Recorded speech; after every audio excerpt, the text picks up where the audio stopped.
इश्क में तेरे सदक़े की अगली किस्त में आप सब नाज़रीन देखेंगे कि यहाँ पर पर्रा और सालार को एक साथ दे कर के अरुशिमा घर में बहुत ही बड़ा हंगामा खड़ा कर देती है, जिसके बाद यहाँ पर पुप्पू ये फ़ैसला कर लेती हैं कि पर्रा को अब हैदराबाद भेजना चाहिए। वो पर्रा का सामान पैक करवाती हैं और फिर यहाँ पर उसे घर से हैदराबाद तक पहुँचाने के लिए अपने ड्राइवर के हवाले कर देती हैं। सालार भी आता है कि किसको भेजने की तैयारी हो रही है, तो यहाँ पर पुप्पू बताती है कि पर्रा को हैदराबाद भेजने का फ़ैसला कर लिया है। अब पर्रा यहाँ से जाएगी तो अरुशिमा को कोई एतराज़ भी नहीं होगा।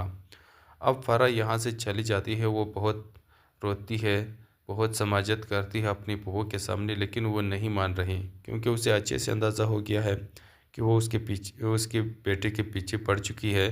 तो इसीलिए अब इस मुसीबत को ही हैदराबाद वापस भेज देंगे तो ये मसला ही ख़त्म हो जाएगा, क्योंकि उसकी बहू अरुशिमा ने बस सिर्फ बहाना ढूंढना है और यहाँ पर उसने फिर हंगामा खड़ा कर देना है। तो इसके बाद आप देखेंगे कि पुप्पू कमरे में जा रही होती है कि वो उसका पैर फिसल जाता है और वो गिर जाती है, तो उसकी पाँव को एक थोड़ा सा फ्रैक्चर आ जाता है, तो उसे हॉस्पिटल पहुँचाया जाता है।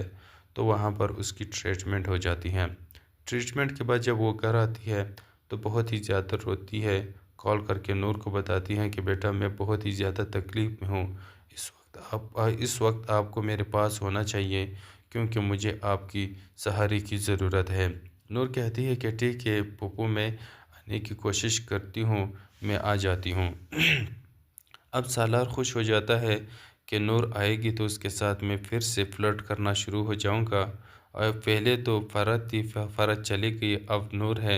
नूर के साथ वो सब कुछ करने की कोशिश करेगा और वो चाहता है कि मैं इसे जुल्फ़िकार की ज़िंदगी से निकाल दूं, क्योंकि इसने मेरी ज़िंदगी बर्बाद की है, मैं उसकी ज़िंदगी बर्बाद कर दूंगा।